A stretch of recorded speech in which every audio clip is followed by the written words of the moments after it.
Hello there, and welcome to Earthly Explorer, a quiet space where curiosity has room to wander and history can breathe at its own pace. Tonight we will not remain in the present. Instead, we are stepping backward, so far back that the world around us will seem unfamiliar, both alien and yet deeply connected to who we are today. This is a journey into the Stone Age, a time when the very first chapters of human survival were written in firelight, in stone, and in memory. When you close your eyes and picture that distant world, what do you see?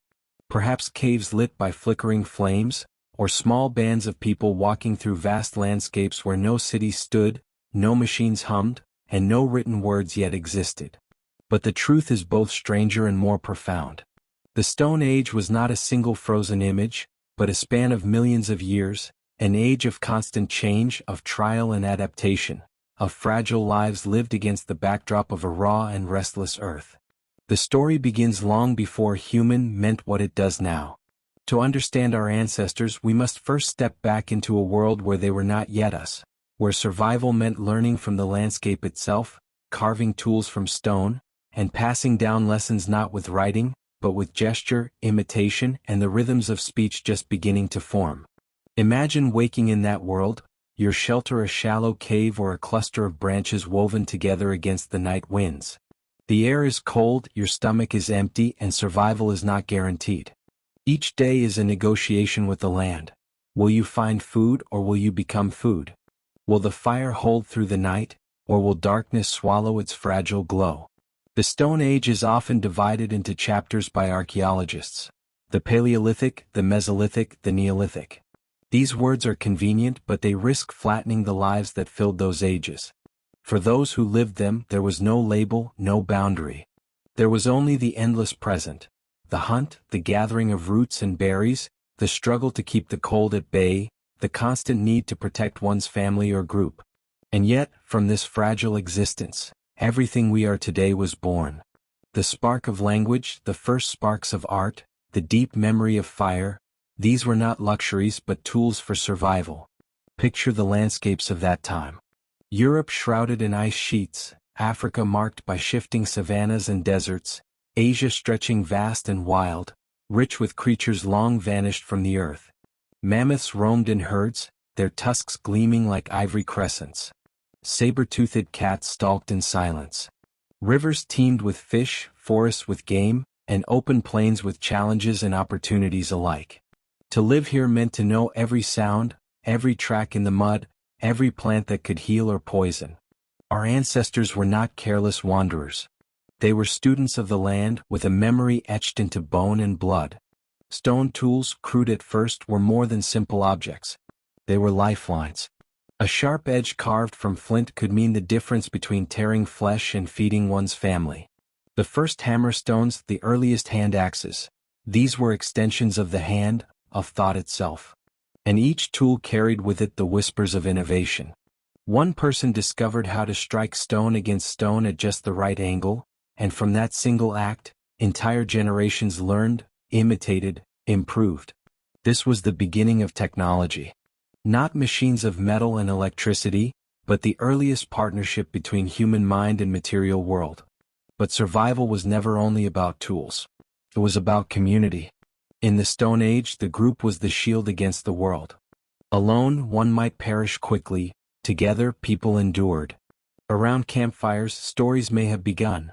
Not stories as we think of them, but patterns of sound, gestures, shared memory of where the herd had moved, of which plants could be eaten. These were the seeds of culture. The fire itself, glowing against the darkness, was more than warmth and protection. It was a symbol. Here we are, together, alive for another night. The air of the Stone Age carried sounds that are rare now. The thunder of herds, the distant cry of predators, the hush of untouched forests. Our ancestors listened with intensity, for every sound carried meaning. To mishear a rustle in the grass could mean walking into danger. To notice the shift in bird calls could mean sensing a predator nearby. Their survival was rooted in awareness, in a relationship with the natural world so deep that we, surrounded by walls and screens, can hardly imagine it. And yet, though the challenges were immense, the Stone Age was not only a time of fear and hunger. It was also a time of creativity. On cave walls, hands left outlines in ochre and charcoal, symbols of presence and perhaps of hope.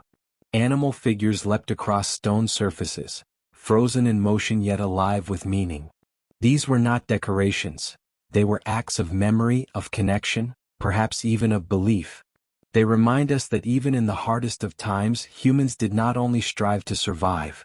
They sought to understand, to express, to reach beyond the moment. This, then, is where our journey begins. With fragile groups of people scattered across vast landscapes, bound together by necessity, driven by curiosity, and armed with little more than stone, fire, and one another. To step into their world is to remember that survival is not just about endurance, but about adaptation, cooperation, and imagination. And as we move deeper into the Stone Age in the chapters ahead, we will discover how these qualities allowed our ancestors not merely to survive, but to prepare the way for everything that followed. When we left our ancestors, they stood at the edge of a vast and untamed world, bound together by firelight and fragile community. But to understand how they survived, we must also understand the world they inherited, the landscapes that shaped them, the climates that tested them, and the creatures that walked beside them in those long millennia of trial and adaptation. The Stone Age was not a single uniform age. It stretched across hundreds of thousands of years, and the Earth itself was in motion the entire time. Great sheets of ice advanced and retreated, carving valleys, reshaping rivers, and pushing plants and animals into new regions. Forests expanded in warm periods, only to shrink when the cold returned. The rhythm of the planet was not steady, and for our ancestors, survival meant moving with those rhythms. A valley that was fertile in one generation could become a frozen desert in the next. A coastline that teemed with fish could be swallowed by rising seas. Flexibility was not an advantage, it was a necessity. Imagine a small band of people waking to a cold dawn on the edge of a glacier. The air is sharp and thin, carrying the smell of ice and stone. Food is scarce, but the group knows where to find roots beneath the snow, where to follow the trails of migrating herds. They do not wander aimlessly. Every movement is calculated, built on memory passed down from those before them. The Stone Age world was harsh, but it was not unknowable. To those who lived within it, every sign in the land carried meaning. Animals too were teachers. The great herds of reindeer, bison, and mammoths carved paths across the landscape, and humans followed them, learning their patterns, their migrations, the seasons of birth and death that could bring abundance or hunger. Predators like cave lions and saber-toothed cats reminded humans of their vulnerability, but they also offered lessons in stealth, in patience, in the art of the hunt. To survive in the Stone Age was to be part of this vast web of life, neither ruler nor victim, but participant. Stone tools, though simple to us now, became the bridge between human fragility and the world's demands. A sharp blade of flint was not merely an object. It was time, effort, and understanding made solid. The angle of a strike determined whether the stone shattered or yielded a cutting edge. Children learned by watching their elders, striking stone against stone, failing again and again until at last a shard broke free with the right sharpness. In that moment, a connection formed, not just between hand and stone but between generations. Knowledge was survival, and knowledge could not be hoarded. It had to be shared. Yet tools were only the beginning. Fire too became more than warmth. It was a strategy. With fire, forests could be cleared, game could be driven, predators could be kept at bay. To control fire was to control time itself, to extend the day beyond the setting of the sun, to make night into a place of safety rather than fear.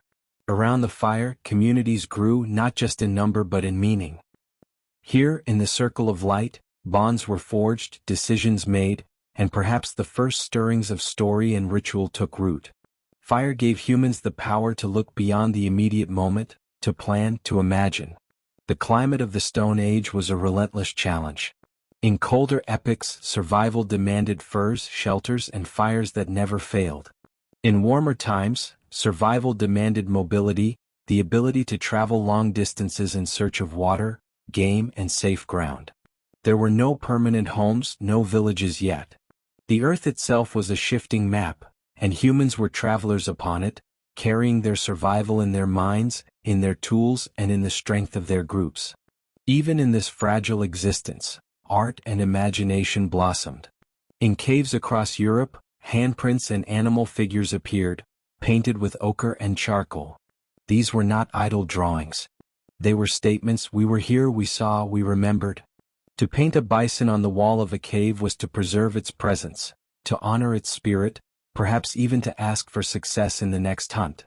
These works remind us that humans were not only reacting to their world. They were interpreting it, shaping it in their minds, giving it meaning beyond survival. And so, from Africa to Europe, from Asia to the far reaches of Australia, humans spread across the continents, adapting to deserts, forests, rivers, and mountains. Each landscape required new skills, new strategies, but the essence was the same: observation, adaptation, cooperation. Whether facing the icy winds of the north or the blazing heat of the savannah, our ancestors carried with them the same fragile tools and the same stubborn determination to endure.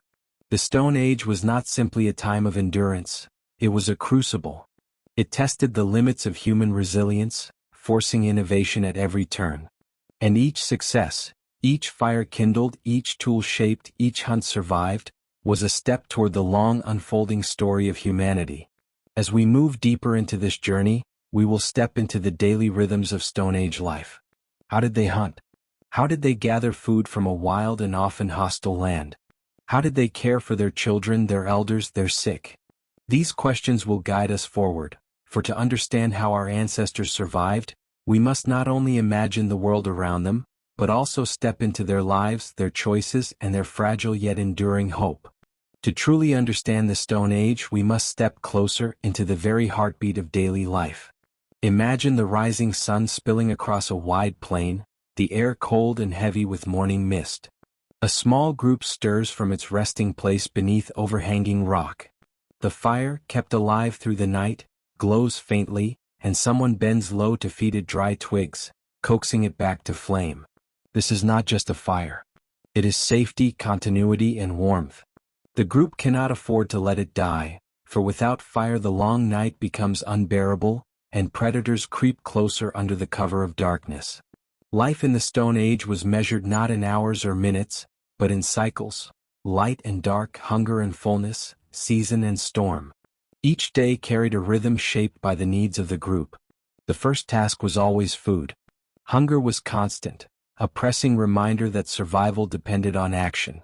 Men and women, young and old, each had their roles. Some moved toward nearby streams to gather water. Others set out to collect roots, berries, and edible leaves.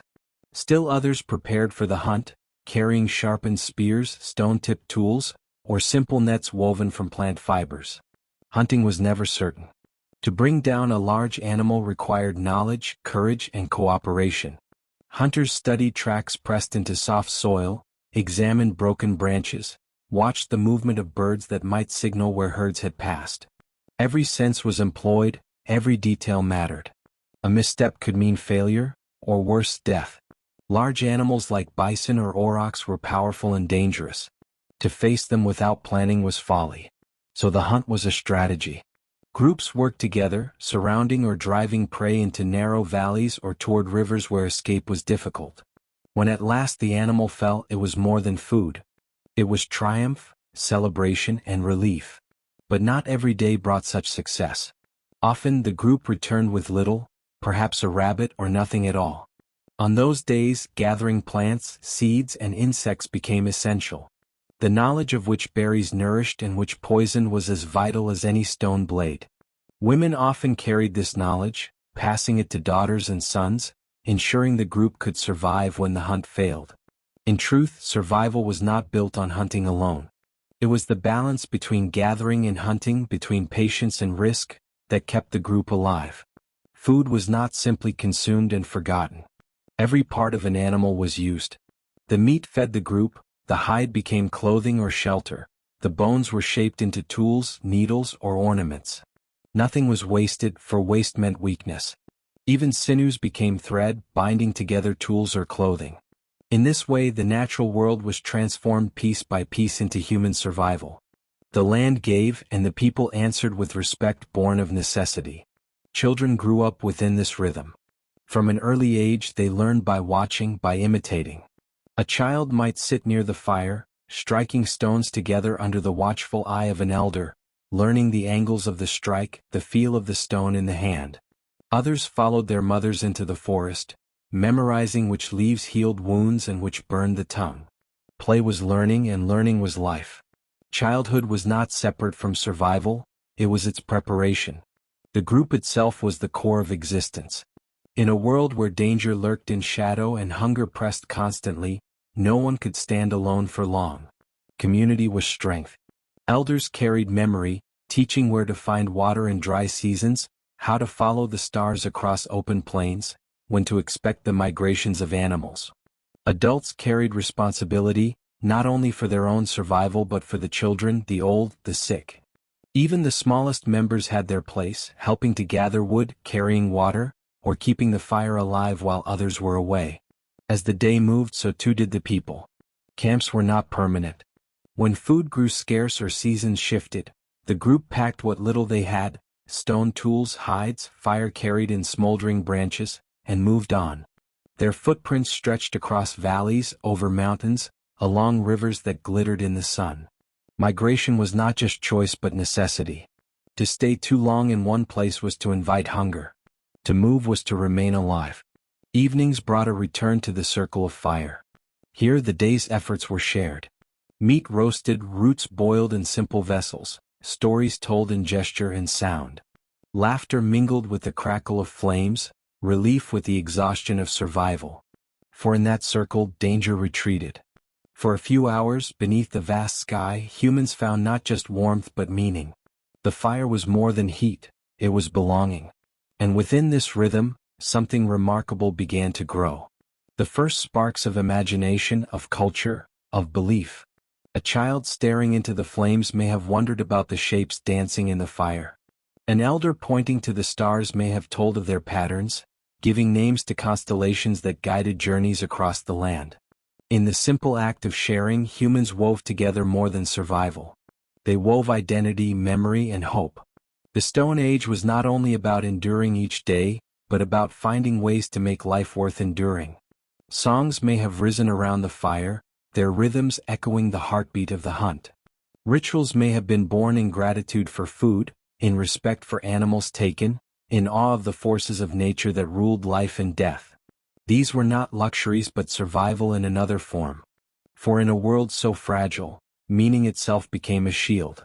So the rhythm of survival continued, day after day, season after season, generation after generation.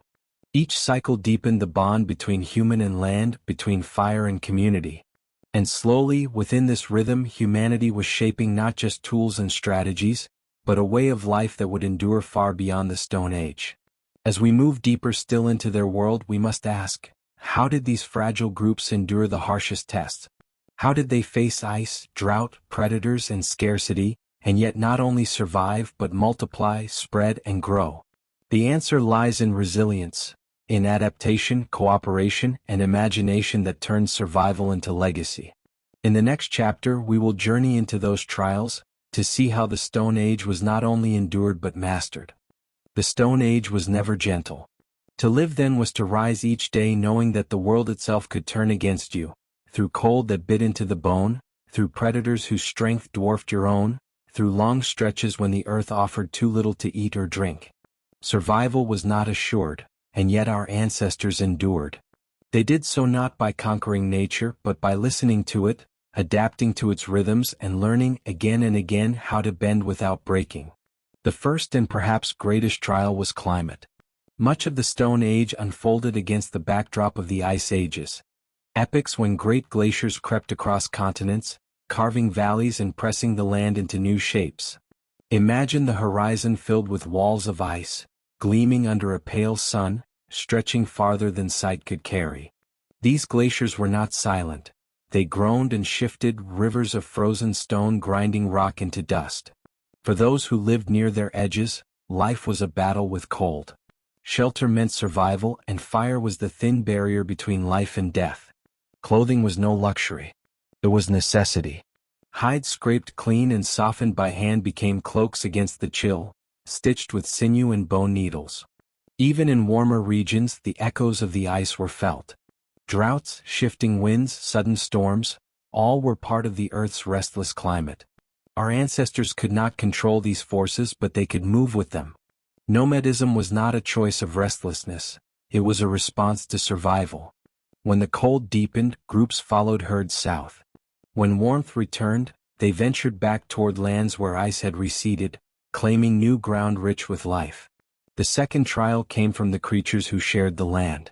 The Stone Age was an age of giants. Herds of mammoths, towering over the plain, carried strength and danger in equal measure. To bring one down meant food for weeks, hides for shelter, bones for tools. But to misjudge the hunt meant death under pounding feet or sweeping tusks. Saber-toothed cats, cave lions, and packs of dire wolves prowled the forests and plains, their senses sharp, their hunger constant. To humans they were both rivals and threats. The cry of a predator in the night could send a camp huddling closer to the fire, listening for the pad of paws in the dark. Yet these trials taught vigilance. Our ancestors learned to read the signs of predators, the distant calls of ravens, the fresh scent of blood on the wind, the tracks pressed deep into mud. Sometimes survival meant confrontation, but more often it meant avoidance, patience, and respect. Humans were not the fastest nor the strongest, but they were watchful, and that watchfulness saved them. The third trial was scarcity. Hunger was a shadow that walked with every band. A failed hunt, a poor season, an unexpected storm, each could bring the taste of emptiness. Starvation did not strike swiftly, it lingered, sapping strength, making even simple tasks unbearable. To survive scarcity required memory. Groups remembered where roots grew even in winter, where rivers held fish when herds had passed. They remembered how to crack bones to reach the marrow, how to dry or smoke meat to preserve it for lean times. Scarcity forged resilience, teaching humans to stretch what little they had, to share rather than hoard, for in hoarding the group might fracture, and in fracture all would perish. Water, too, was never guaranteed. Rivers shifted with the seasons, swelling with meltwater or vanishing into dry beds. Wells did not yet exist. Humans followed streams, lakes, and springs, always aware that without water, fire and food meant nothing. The memory of water was sacred, passed down with care, for to forget was to die. And then there was the trial of injury and illness. A cut from a sharp stone, an infection from a wound, a broken bone from a fall, these could be as deadly as any predator. Without medicine as we know it, survival meant knowledge of plants that soothed or healed, of poultices that drew out poison, of rest and care provided by the group. To be injured was to rely on others, and it is here we see one of the deepest strengths of our ancestors: compassion. Fossilized bones show signs of healing, proof that injured individuals were cared for, fed, protected until they recovered. In a world that demanded constant movement and strength, to pause for the sake of the weak was not inefficiency, it was humanity. Each of these trials, taken alone, might have overwhelmed. But together they became the forge in which resilience was shaped. The ice taught humans to clothe themselves, to build shelters, to harness fire. Predators taught vigilance, cooperation, and the need for weapons beyond bare hands. Scarcity taught memory, planning, and the wisdom of sharing. Illness taught compassion, patience, and the deep truth that survival was never solitary. The world of the Stone Age did not favor the strongest, nor the fastest, nor even the fiercest. It favored those who adapted. Those who saw patterns in the shifting seasons, who watched the animals and learned from them, who carried memory like a map inside their minds. It favored those who shared firelight, who trusted in the group, who understood that survival was not about the individual but about the whole. And so, trial by trial, generation by generation, humans endured. They spread across continents, facing deserts, forests, mountains, and seas. Each landscape carried new dangers, but also new lessons, and each lesson became another thread in the fabric of survival. In the next chapter, we will move beyond the trials themselves into the strategies that grew from them, the cleverness of tools, the ingenuity of shelters, the cooperation of the hunt. For it was not enough to endure. Our ancestors learned to shape the world around them, to make it answer to their needs, and in doing so, they laid the foundations of what it means to be human. The trials of the Stone Age, cold, predators, scarcity, were relentless. But from these trials rose something remarkable: ingenuity. Our ancestors did not simply endure their world. They learned to shape it, to carve safety and possibility out of hardship. Every tool, every shelter, every strategy was born from necessity, yet each also carried a spark of imagination. Together they reveal how survival slowly became mastery. Let us begin with the tools. The earliest were simple: flakes chipped from stone, sharp enough to cut meat from bone, to scrape hides, to sever plant fibers. Yet even in these crude beginnings lay the seed of something extraordinary. To strike one stone against another and create a cutting edge was not instinct, it was thought. It required vision, to see a stone not as it was but as it could become. This act of transformation was the first quiet revolution. Over generations, tools grew more sophisticated. Hand axes emerged, their shapes symmetrical, their edges sharper, their weight balanced in the palm. These were not accidents but deliberate designs, refined through trial and error, passed from hand to hand. Each tool was a teacher. A young child, watching an elder shape flint, learned not only the method but the patience, the rhythm of strikes, the listening for the right sound as stone fractured. Knowledge traveled not through words written on page, but through demonstration, repetition, and memory. Bone and antler, too, became raw materials for survival. From them came needles, awls, and harpoons. A simple bone splinter, sharpened to a point, could pierce hide or stitch clothing. Antlers carved with care became weapons, fishing tools, or even ceremonial objects. Wood, though less enduring in the archaeological record, was no less vital. Spears hardened in fire, clubs carved to weight, bows emerging in later millennia. Each marked another step in the long partnership between human hands and the world's resources. Shelters told a similar story of adaptation. In warmer climates, branches woven with leaves formed temporary coverings. In colder regions, hides stretched over wooden frames created portable tents, like the distant ancestors of yurts and teepees. Where caves were available, they offered protection, but caves were not homes to all. They were temporary refuges, places of ritual as well as shelter. On open plains, mammoth bones themselves could form the framework of a dwelling, tusks arched like pillars, hides stretched across them to block the wind. These shelters were more than walls against the elements. They were expressions of foresight, proof that humans were not merely reacting to the moment but preparing for the next. Clothing, too, became a form of strategy. At first, simple hides wrapped around the body offered warmth. Over time, these hides were softened, cut, and stitched into garments fitted to the shape of the human form. Needles of bone allowed finer work, seams that held against the cold, garments layered for protection. In this, we see not just survival but creativity, the shaping of raw material into something that carried both function and a sense of identity. A decorated cloak, a necklace of beads, a carved pendant. These were not necessary for warmth or hunger, yet they appeared. Survival opened the door to expression. Strategies extended beyond tools and shelters. Hunting itself evolved into an art of cooperation. Alone, a human was little match for a bison or aurochs. Together, with planning and patience, they could drive herds toward cliffs, trap animals in pits, or ambush them in narrow valleys. Such hunts required not only courage but communication, trust, and shared purpose. They remind us that survival was never solitary. It was woven into the group, each member playing a role, each relying on the other. Fishing, too, became a lifeline. Nets woven from plant fibers, hooks carved from bone, traps set in rivers. These offered steady food when herds wandered far. Gathering was equally vital. Women, often the keepers of plant knowledge, led the way in finding edible roots, berries, nuts, and seeds. Their knowledge was encyclopedic, carried in memory, tested daily against the risk of poisoning. What could heal? What could nourish? What could kill? Each plant was a lesson, each mistake a reminder of the stakes of life. Fire, that ancient ally, became central to every strategy. It cooked food, making it safer and easier to digest. It hardened wooden spear points, giving them greater strength. It lit the night, warding off predators. It warmed shelters, carried life into icy lands where none should have endured. And yet, fire was fragile, always at risk of dying. To carry embers from camp to camp was as important as carrying tools. The fire was the heartbeat of the group, and to lose it was to fall back into the darkness.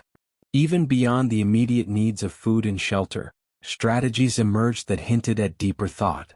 The careful placement of camps near water sources, the timing of movement to follow migrating herds, the storage of food for lean seasons. These were not random acts. They were patterns built on observation, shared through memory. In them, we see the beginnings of planning, of long-term vision.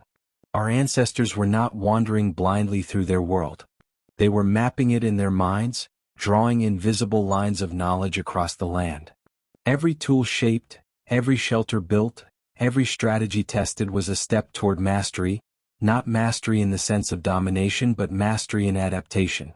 The Stone Age did not allow arrogance. It demanded humility, awareness, and constant learning. And within those demands, humanity grew. As we continue, we will look closer at the spark of creativity that rose from these strategies, not only tools and shelters but the beginnings of art, of ritual, of meaning. For survival was never only about the body. It was also about the mind, the spirit, the imagination that transformed mere existence into something more enduring, more human. Survival in the Stone Age was never just about food, fire, or shelter. To live was to face uncertainty every day, and in that uncertainty humans began to reach for something beyond the material. They sought meaning, expression, and connection, not only with one another but with forces larger than themselves.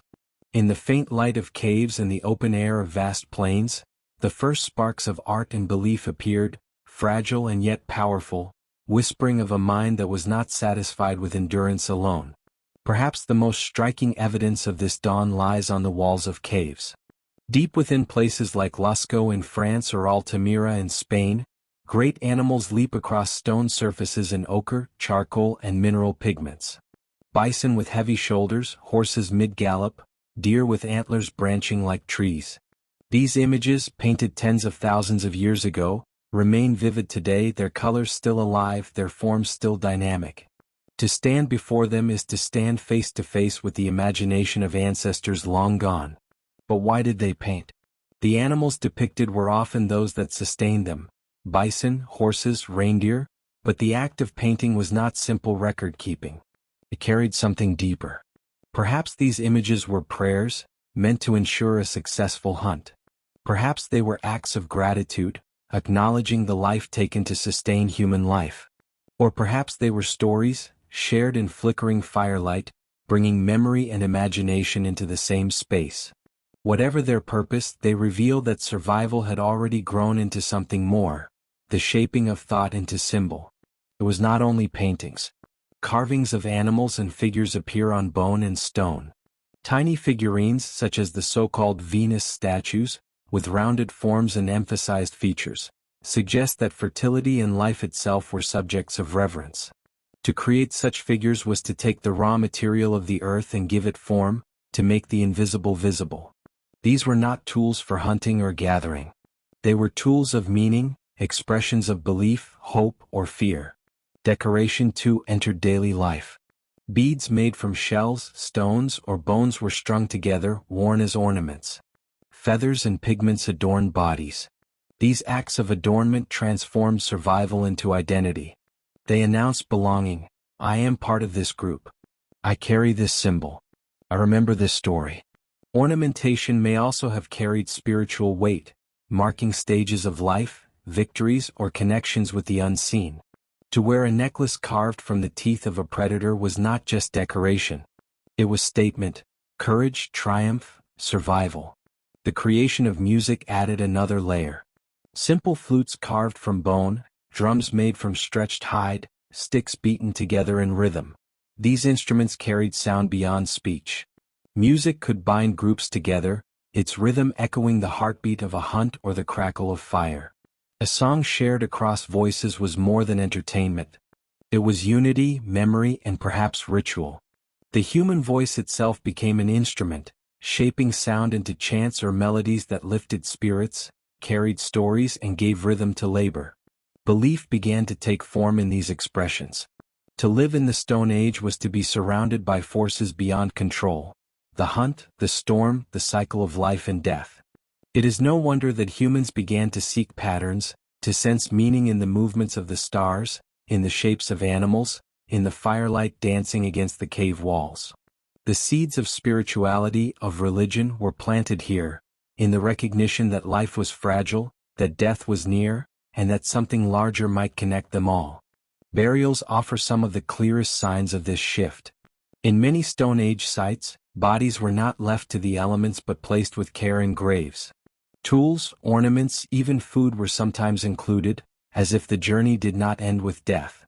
To bury someone with a necklace or a weapon was to suggest belief in something beyond, in a continuation of existence, or at least in the need to honor the life that had been lived. These burials reveal not only respect but imagination, the ability to see beyond the visible horizon of life. The dawn of creativity and belief was not a distraction from survival. It was part of survival. In song and story, humans shared memory. In art, they preserved knowledge of animals and landscapes. In ritual, they reinforced unity, ensuring that groups did not fracture under pressure. Belief gave meaning to hardship, and meaning gave strength to endure. Imagine a cold night in a cave. The fire burns low, casting shadows on the walls. Children sit close to their parents, eyes wide as an elder gestures toward painted shapes, telling of hunts past, of spirits that guide the herds, of ancestors who watch from beyond the firelight. The story may be simple, but its effect is profound. It binds the group together, gives them identity, carries them through fear. In this moment, survival is no longer only about the body. It is about the heart and the mind. These early acts of creativity echo through us still. The art, the music, the belief, they were not primitive beginnings but profound achievements. They remind us that to be human is not only to endure but to imagine. The Stone Age gave birth to this truth, and it is a truth that has never left us. As we move forward, we will step into another vital aspect of Stone Age survival: migration. For creativity and belief did not remain in one place. They traveled with humans as they spread across continents, carrying fire, tools, and imagination into every corner of the earth. Humanity's story in the Stone Age was never one of stillness. From the very beginning, movement defined survival. The earth itself demanded it, ice advancing and retreating, rivers swelling and shrinking, herds wandering across open plains. To remain in one place was often to starve. To move was to live. And so, step by step, generation after generation, our ancestors began to walk, out of Africa, across vast continents, into the farthest reaches of the globe. Africa was the cradle, the land where the earliest humans first shaped stone into tools, where fire was kindled, where the rhythm of survival took its first steady beat. From there, groups began to push outward, driven by climate shifts, by hunger, by curiosity. Their feet pressed trails into soil that no one had walked before, carrying with them memory, knowledge, and fire. These migrations were not single grand journeys but slow, unfolding waves. A group might follow a herd into new land, settle for a generation, and then move again when resources waned. Over time, these waves carried humans into every corner of the known world. Through the Sinai and into the Middle East, our ancestors walked, encountering new landscapes of desert and mountain, rivers that carved life into arid ground. Here, adaptation was everything. The tools that worked in Africa's savannas were reshaped for rocky hillsides. The plants that had once nourished were replaced with others, unfamiliar yet vital. The people themselves changed, learning to live with new climates, new dangers, new opportunities. From there, some moved eastward into Asia. Imagine the expanse of this land. Forests so dense that light barely touched the ground, rivers wide and powerful, mountains rising like walls against the sky. In these lands, survival required ingenuity. Fishing became a greater resource, nets and hooks refined to meet the abundance of rivers. In colder regions, clothing grew heavier, shelters more secure, tools more specialized. Each step deeper into Asia was a test, but it was a test our ancestors met with determination. Others turned north and west into Europe, entering lands gripped by the chill of the ice ages. Here, glaciers carved the horizon and winters were long and merciless. Yet even here humans endured. They followed reindeer across frozen plains, built shelters from mammoth bones, clothed themselves in layers of fur. Firelight glowed against the walls of caves where art blossomed, the same imagination carried from Africa now taking root in icy ground. Europe's harshness did not drive humans away, it sharpened them, demanding resilience, cooperation, and innovation. In time, migrations reached farther still. To the east, across land bridges that once linked Asia to North America, humans crossed into new continents. They stepped into a land rich with unfamiliar creatures. Mammoths, mastodons, giant sloths, saber-toothed cats. Each was both opportunity and danger. In these vast new landscapes, humans spread swiftly, adapting once again, learning to track new herds, to hunt in forests and plains unlike those they had known before. Southward they traveled, through the Americas, carving out survival in deserts, grasslands, and jungles. The rhythm was always the same: observe, adapt, endure. To the south, migrations carried humans into Australia, across stretches of sea navigated with simple yet astonishing craft. Imagine the courage of stepping into the unknown, paddling into waters where the far shore was unseen, guided only by stars, currents, and faith in the memory of those who had tried before. When at last they arrived, they found a land alive with marsupials, giant birds, and landscapes unlike any they had encountered. Again they adapted, weaving their survival into the fabric of this new world. Each migration was more than a physical journey. It was a transfer of culture, of memory, of belief. Fire was carried across deserts and forests. Songs and rituals moved with the people, evolving as they encountered new lands. Tools changed shape, clothing altered, shelters adapted, but the essence, the imagination, the cooperation, the resilience, remained the same. In this way, humanity did not scatter into fragments. It expanded, connected by the invisible thread of survival shared across distance. What is remarkable is the scale of these journeys.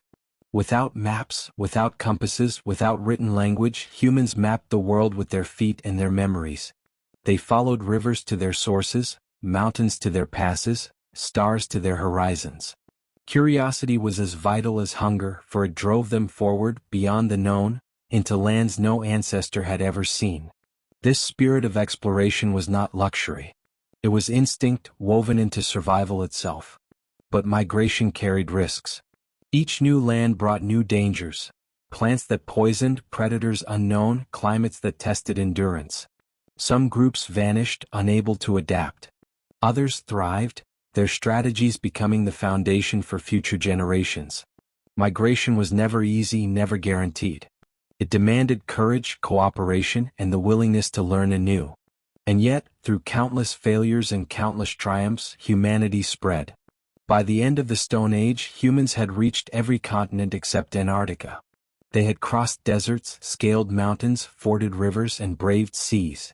Their footprints marked the earth from Africa's plains to the icy tundra of Siberia, from the jungles of South America to the red soils of Australia. Wherever they went, they carried the same essence: the fire, the tools, the memory of ancestors, and the imagination that gave meaning to it all. Migration was not escape. It was expansion. It was the unfolding of humanity's story across the canvas of the world. And with each step, with each adaptation, humans became more than survivors. They became shapers of the earth, weaving themselves into every ecosystem, every climate, every corner of the globe. In the next part of our journey, we will step closer into these migrations, not only to see where our ancestors went, but to understand how they changed in the process, how different environments shaped their bodies, their tools, their cultures, and their ways of life. For the Stone Age was not only about survival in one place. It was about becoming human in many places, across the vast and varied face of the earth. As our ancestors spread across continents, the world pressed its mark upon them. The Stone Age was not a single uniform experience but a tapestry of lives, each thread colored by the environment in which it was woven. A band living in the frozen plains of Ice Age Europe faced challenges far different from a group thriving in the savannas of Africa or the forests of Southeast Asia. And yet, from these differences, humanity grew more diverse, more adaptable, more resilient.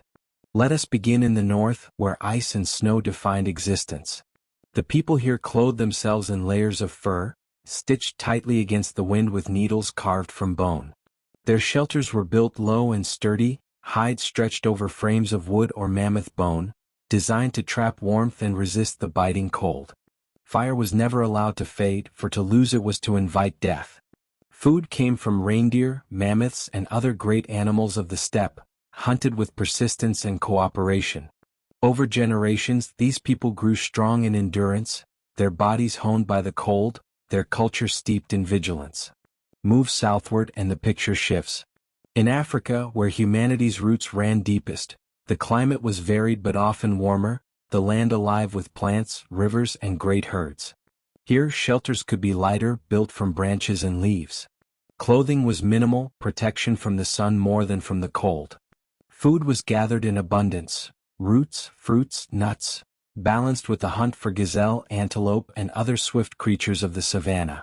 Survival here demanded agility, speed, and deep knowledge of the land's rhythms. It was in these lands that humans first learned to run, to endure heat, to track prey over long distances until exhaustion brought it down. In the forests of Asia, survival meant something different still. Towering trees cast shadows so deep that day seemed like dusk. Here, movement was slower, quieter. Hunting required patience, the ability to stalk silently, to strike at the right moment. Small animals, fish, and plants became central to diet, and tools adapted accordingly. Spears and bows were refined for accuracy in close quarters. Traps and nets multiplied, catching what could not be chased. Culture here became one of patience, observation, and subtlety, an attunement to the dense, hidden world of the forest. Further east, across rivers and islands, humans reached lands where the sea itself became central. Along the coasts, shells and fish provided steady sustenance. Boats, simple yet effective, carried people from island to island, their sails and paddles guided by stars and currents. In these maritime worlds, survival depended on understanding the sea, its moods, its tides, its hidden dangers. Navigation became a form of wisdom, passed down from one generation to the next. The ocean, vast and unknowable, became both highway and challenge, shaping cultures that looked always to the horizon. In the Americas, new challenges awaited. Vast plains stretched across the heart of the continent, teeming with creatures unfamiliar to those who had crossed the land bridge from Asia. Mammoths, mastodons, and giant bison roamed in abundance. For those who followed them, the hunt became a way of life, strategies adapted to new prey, new dangers. In the south, jungles and deserts demanded their own adjustments. Plants with hidden thorns, animals swift and elusive, climates unforgiving. The people who spread here became masters of variety, learning to thrive in extremes. The shaping power of environment was not limited to tools and shelters. It left its mark on bodies as well. Over generations, humans adapted physically. In sun-drenched regions, skin grew darker, rich in melanin to guard against the fierce rays. In colder lands, lighter skin evolved, better suited to absorb the weak sunlight of long winters. Bodies shifted in form. Slender frames in hot climates to release heat, sturdier builds in cold regions to preserve it. Even features of the face, the shape of the nose, the fold of the eyelid, adapted subtly to the demands of air, temperature, and environment. The story of human diversity begins here, in these countless small adjustments to the places we called home. Culture, too, bore the imprint of land. The rituals of a northern band, gathered in heavy furs around a fire to sing against the howling wind, were not the same as those of a southern group dancing beneath the stars in warm night air. The art of Europe's caves reflected the herds that sustained life there: bison, reindeer, horses. While in Africa, art may have celebrated the great antelopes, elephants, or spirits tied to fertile rivers. Beliefs grew from the land, shaped by the animals, the plants, the cycles of rain and drought, flood and fire. And yet, across all these differences, there were threads that bound humanity together. Firelight, community, the shaping of stone into edge, the telling of stories. These were constants, carried everywhere, adapted but never abandoned. They were the marks of being human, deeper than geography, stronger than distance.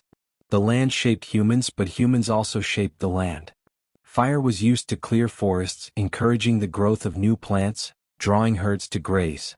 Camps left behind traces of ash and bone, altering the soil, creating fertile ground for plants.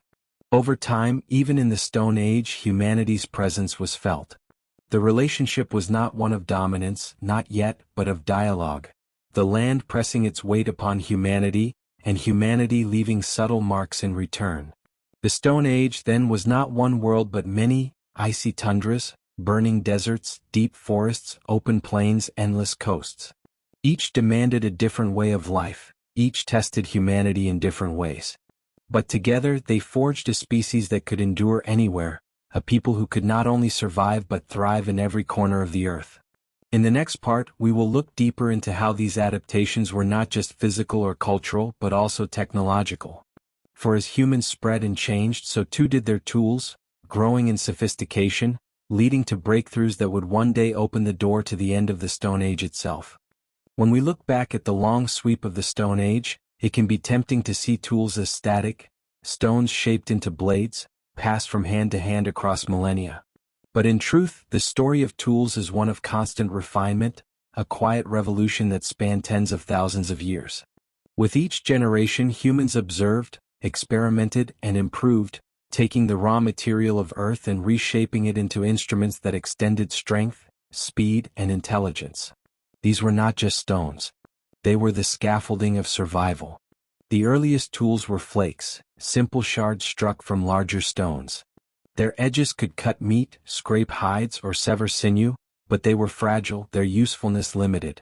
Over time, the skill of knapping, striking stone at just the right angle with just the right force, became an art. Larger, more deliberate shapes appeared. Hand axes, bifacial tools flaked on both sides to create symmetrical, balanced edges.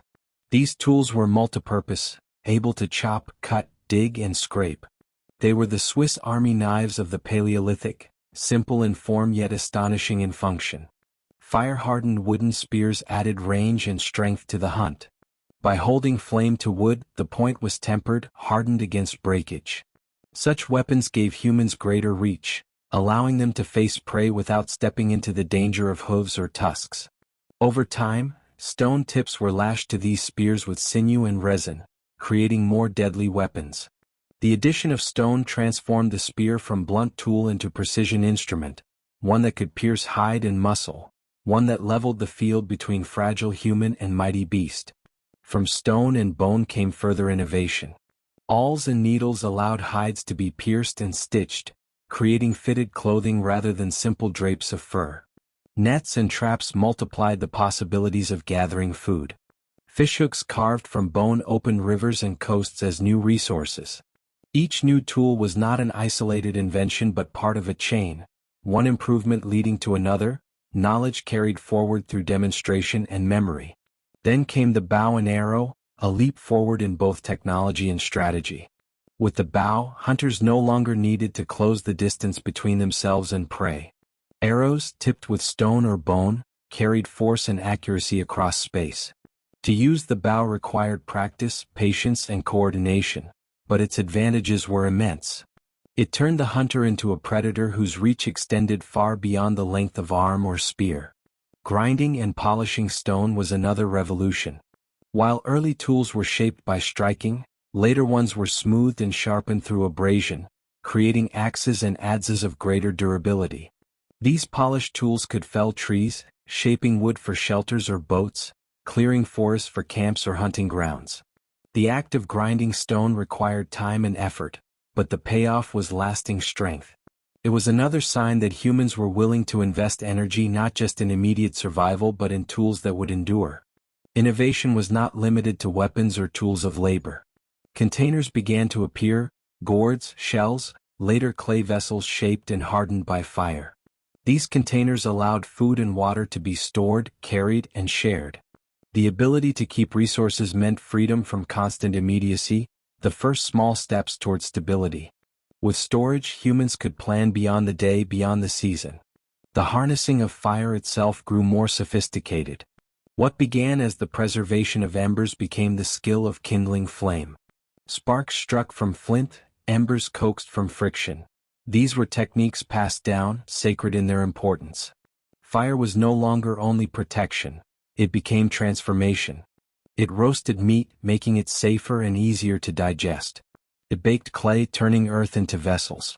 It tempered wood, hardened tools, and created new possibilities.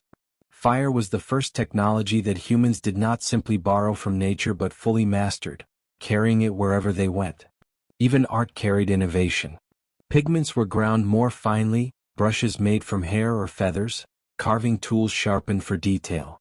The creation of beads, pendants, and figurines demanded precision, a steady hand, and endless patience.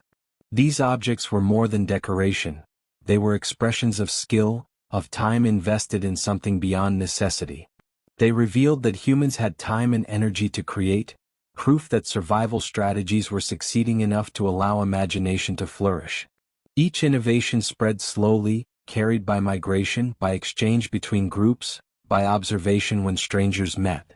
Knowledge was not locked in place, it traveled.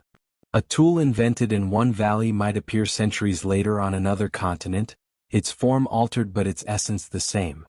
Innovation was not the work of isolated geniuses but of countless hands, countless trials, countless sparks of insight shared across generations. What is most remarkable is not any single tool but the pattern they reveal. The human capacity to see beyond the immediate, to look at stone and imagine edge, to see fire not as accident but as ally, to take bone, wood, hide, and clay and transform them into instruments of survival and meaning. Each tool was both practical and symbolic, a proof that humans could bend the world even slightly toward their will. This slow march of innovation did more than keep humans alive. It laid the foundation for what would come next. The Neolithic Revolution, when tools would leap from stone to agriculture, from wandering camps to settled villages. But even before that great turning point, the creativity of the Stone Age had already changed humanity forever. In the next chapter we will explore how these innovations affected not just survival but society, how tools, shelters, and strategies shaped the way humans lived together, organized their groups, and built the foundations of cooperation that remain with us today. The Stone Age was not simply a time of tools and fire. It was also the dawn of society, the slow weaving together of bonds that allowed humans to thrive as groups rather than falter as individuals. If tools gave humanity the means to endure, cooperation gave them the strength to endure together. For in a world filled with predators, hunger, and shifting climates, no one survived alone. At the heart of Stone Age life was the band, a small mobile group bound by kinship, trust, and shared survival. These groups were rarely large, often numbering a few dozen at most. Too many people strained the land's resources, too few left the group vulnerable. In this balance, the band became the foundation of early human society, the unit within which work, food, and care were shared. Within these bands, roles emerged not through rigid hierarchy but through necessity and ability. Hunters tracked and killed game, gatherers sought plants, elders carried memory, children learned by watching and imitating. Gender often shaped roles, men more frequently hunted, women more often gathered, but these were not absolutes. Survival demanded flexibility.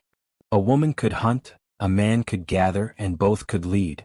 What mattered was not strict order but the capacity to contribute. Leadership existed, but it was not the command of kings or chiefs. Instead, authority rested with those who carried wisdom, those whose memory of the land and skill in the hunt earned respect. Decisions were made through consensus, shaped by the voices of many, not decrees from above. This fluid leadership reflected the reality of life. No one could afford arrogance when survival depended on the group. Food too was shared. A successful hunt was not kept by the hunter alone. Meat was divided, given to children, elders, and others in the group. To hoard was to weaken bonds, to invite division. Generosity, paradoxically, was survival. It ensured the group remained whole, that trust was not broken. And trust was everything. Around the fire, cooperation deepened. Here, hunters told of the day's pursuit, gatherers shared knowledge of plants and animals, elders recited stories of migrations past. The fire became not only warmth but a forum, a place where memory and imagination intertwined. Storytelling was more than entertainment, it was education, passing lessons to children, embedding the group's identity in memory and ritual. Care extended to the weak. Fossils reveal bones healed after fractures, teeth lost but compensated by soft diets provided by others. This care was no small sacrifice. To carry someone unable to walk, to feed someone unable to hunt, was to devote energy to another's survival. Yet time and again our ancestors did so. In these acts of compassion, humanity revealed itself not only as clever but as kind. Even conflict was managed within the framework of cooperation. Disputes surely arose, over food, over mates, over movement, but the cost of division was too great. Groups that fractured risked death. Reconciliation, ritual, and compromise became tools as vital as any stone blade. Where words failed, gestures, songs, or symbolic acts may have restored balance. In this, we see the earliest forms of justice, the beginnings of order that would one day grow into laws. As groups met one another across landscapes, cooperation expanded. Exchange of tools, ornaments, or even individuals between bands built wider networks of trust. Knowledge of distant waterholes, of seasonal herds, of dangerous territories traveled with these exchanges, spreading survival far beyond the limits of a single band. From such encounters grew diversity, dialects of speech, variations in tools, differences in ritual. Yet all were bound by the shared human rhythm of survival. The seeds of culture grew stronger in this soil of cooperation. Music, dance, and art were not only expressions of belief but also tools of unity. A song sung together synchronized steps, a dance reinforced bonds, a shared symbol carved into bone reminded each member that they belonged. These cultural threads stitched groups together, making the whole stronger than the sum of its parts. Cooperation also transformed the hunt. Large prey could not be taken down by one or two alone. It required strategy, coordination, timing. Hunters worked in unison, driving animals toward traps, cliffs, or ambushes. Success depended not on individual bravery but on the harmony of the group. In these hunts, humanity learned one of its most enduring lessons, that together we could achieve what alone was impossible. And so, the Stone Age was not simply about enduring the elements. It was about learning to live as social beings, bound by trust, compassion, and shared labor. This was the quiet revolution of community, as transformative as any tool. It gave us resilience not found in bone or muscle, but in connection. As millennia passed, these bonds grew more complex. Rituals became deeper, art more symbolic, stories richer. Communities wove meaning into every gesture, ensuring that survival was not only physical but spiritual, cultural, emotional. Humans were no longer merely creatures of instinct. They were societies, fragile yet enduring, guided not just by hunger but by shared purpose. In the next part of our journey, we will look at how these communities confronted the mysteries of life and death, how burial, ritual, and belief became cornerstones of Stone Age culture, reminding us that even in the struggle to survive, humans never ceased to search for meaning. To live in the Stone Age was to live with death close at hand. Life was fragile, shadowed by predators, accidents, hunger, and disease. Few lived beyond what we now consider middle age, and childhood itself was precarious. Yet even amid this fragility, our ancestors treated death not simply as an ending, but as something larger, a mystery to be honored, a passage to be marked. In their rituals and burials, we see the first glimmers of spirituality, the dawning of belief that life might stretch beyond the visible horizon. Archaeological traces offer us glimpses of this profound shift. Graves from tens of thousands of years ago reveal bodies laid carefully, not abandoned to the elements. Some were placed in fetal positions as if returning to the womb of the earth. Others were sprinkled with red ochre, a pigment that may have symbolized blood, life, or rebirth. Tools, ornaments, and even food were buried alongside the dead, gifts for a journey beyond. Such acts suggest that death was not viewed as final erasure but as transition, into memory, into spirit, or into another realm unknown. Consider the care required for such burials. In a world where every calorie counted, to dedicate time and energy to ceremony was a sacrifice. Yet again and again groups made that choice. This reveals something essential. Ritual was not separate from survival. It reinforced community, bound the living together through shared grief, and gave structure to loss. By honoring the dead, the living reminded themselves of their own place in the great cycle, finding strength to continue in the face of sorrow. Death may also have deepened the sense of ancestors.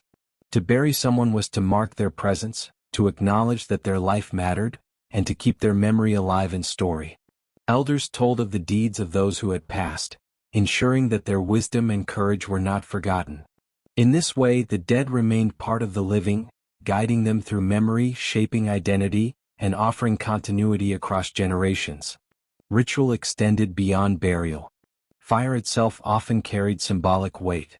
Flames might have been seen as a link between earth and sky, between the visible and the unseen. The flicker of firelight on cave walls, illuminating painted animals and symbols, may have transformed ordinary gatherings into sacred moments.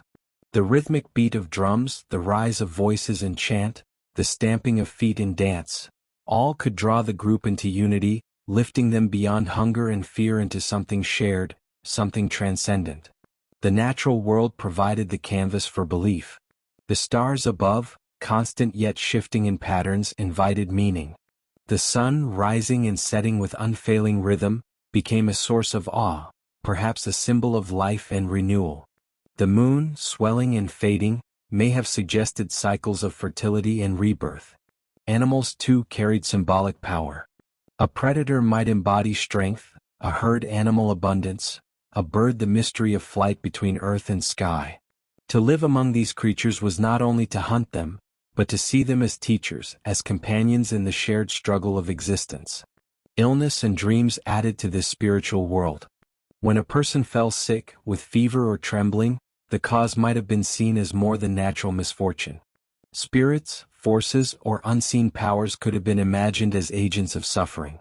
Likewise, dreams, vivid and strange, blurred the line between waking life and another realm. A dream of a hunt, a vision of a lost loved one could carry weight, seen as a message, a guide, or a warning. In this, we glimpsed the beginnings of shamanism, of figures within the group who mediated between the physical and the spiritual, interpreting signs, guiding rituals, and tending to both body and spirit. The seeds of religion were planted here, in the soil of ritual and meaning. Not yet temples, not yet organized doctrines, but the raw beginnings of faith, that life carried significance beyond mere survival, that unseen forces shaped destiny, that the dead were not gone but present in ways both mysterious and profound. These beliefs gave courage in the face of hardship, comfort in the face of loss, and unity in the face of danger. What is striking is how universal these practices appear across early human groups. From Africa to Europe to Asia, we find burials, pigments, ornaments, and signs of ritual. Though separated by distance and environment, humans everywhere seem to reach for the same truth: that existence was not random, that meaning could be found in symbol, and that death demanded reverence. This universality suggests that spirituality itself was a survival trait, binding communities, soothing grief, inspiring cooperation, and giving purpose to life in a world filled with uncertainty. Picture a cold evening long ago. A group gathers at the edge of a fire, the body of a loved one laid carefully within a shallow grave nearby. The air is heavy with silence, broken only by the crackle of flames. One by one, people step forward, placing small gifts: a bead, a sharpened flake, a piece of ochre. These offerings are simple, but their meaning is vast. They are acts of love, of respect, of hope that the journey continues. In that moment, the community is not just surviving. It is remembering, honoring, and imagining. It is human. From such moments, threads of spirituality were woven into the fabric of daily life. Ritual and belief were not luxuries. They were lifelines, carrying people through hardship, binding them together, and reminding them that survival was more than endurance. It was belonging, purpose, and connection to something beyond the self. In the next part, we will explore how these threads of belief and ritual intertwined with art and creativity, shaping the first great cultural expressions of humanity and giving voice to the imagination that set us apart. In the glow of firelight and the echo of caves, our ancestors found ways to express not only what they saw but also what they felt, believed, and dreamed. The Stone Age was not silent. It was filled with color, rhythm, and symbol, all woven together into the fabric of culture. These acts of creativity, painting, carving, music, and ornament, were not idle pastimes. They were survival in another form, ways of binding groups together, passing memory forward, and giving meaning to the struggle of existence. The paintings on cave walls remain among the most striking windows into this world. Animals leap across stone surfaces with astonishing vitality, bison with heavy shoulders, horses mid-gallop, reindeer with antlers branching into intricate patterns. Some figures are layered, painted atop older ones, suggesting generations returning to the same sacred spaces, renewing the images, renewing their bond with the animals and the hunt. The caves themselves became sanctuaries, places where the natural world and the human spirit converged. To step into such a space was to enter both memory and ritual, surrounded by shapes that carried power beyond the visible. Carvings and figurines added another dimension. Small statues, often of women with rounded forms, emphasized fertility, abundance, and continuity of life. To hold such a figure in one's hand was perhaps to hold hope itself, a reminder that even in times of scarcity, new life might flourish. Animal carvings, beads, and pendants extended this symbolism into daily life. They were worn, carried, touched, constant companions that carried meaning in their shapes and textures. Music, too, was part of this cultural flowering. Flutes carved from bone, their holes carefully placed, created notes that echoed in caves and across open plains. Drums made from stretched hide added rhythm to gatherings, their beats syncing the steps of dancers, uniting the group in shared movement. Simple instruments like rattles or sticks struck together added texture to these rhythms. Song, perhaps the earliest music of all, flowed from the human voice, weaving stories, chants, and emotions into sound. In music, the body became instrument, the breath itself a bridge between thought and expression. Dance likely accompanied this music, bodies moving in rhythm with drum and song, footsteps stamping patterns into earth, gestures imitating animals, hunts, or spirits. These dances were not only entertainment. They were ritual, memory, and education. A child who joined in a hunt dance learned more than steps. They learned the rhythm of pursuit, the patience of stalking, the moment of strike. In this way, art carried knowledge across generations, embedding lessons in rhythm and symbol. Culture was also spoken. Language, though impossible for us to reconstruct in its earliest forms, was already growing more complex in the Stone Age. Sounds became words, words became sentences, and sentences carried stories. Through language, memory expanded. A hunt could be described in detail. A place far away could be named and recalled. A dream could be shared, a plan discussed, a ritual explained. Language made cooperation more efficient, but it also made imagination possible, giving shape to thoughts that would otherwise remain silent. Art and ritual intertwined, each amplifying the other. A painting of a bison was not simply decoration. It may have been part of a ceremony before a hunt, a way of honoring or invoking the animal. A figurine of a woman may have been more than ornament. It may have been used in fertility rituals, symbols of continuity in the face of hardship.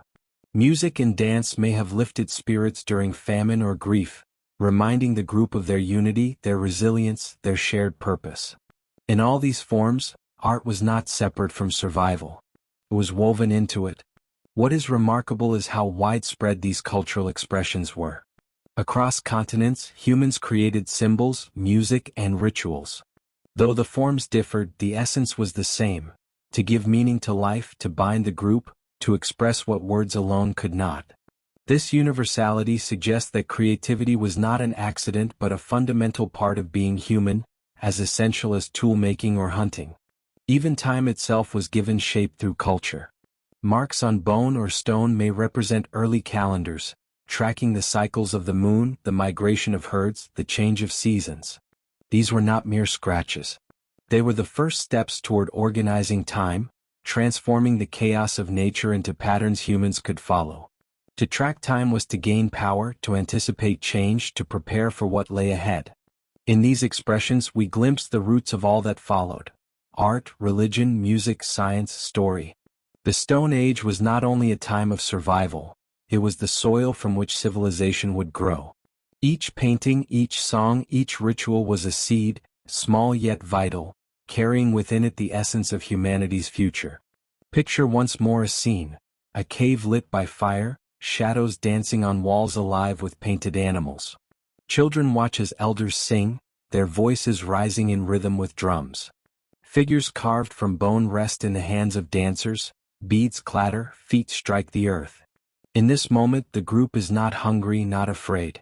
They are connected, to one another, to their ancestors, to the world beyond sight. They are surviving not only in body but in spirit, carried forward by the rhythm of culture. In the next part we will follow how these cultural expressions traveled with migration, blending with new environments, shaping identities across continents, and ensuring that no matter how far humans wandered, they carried with them the same enduring spark of creativity.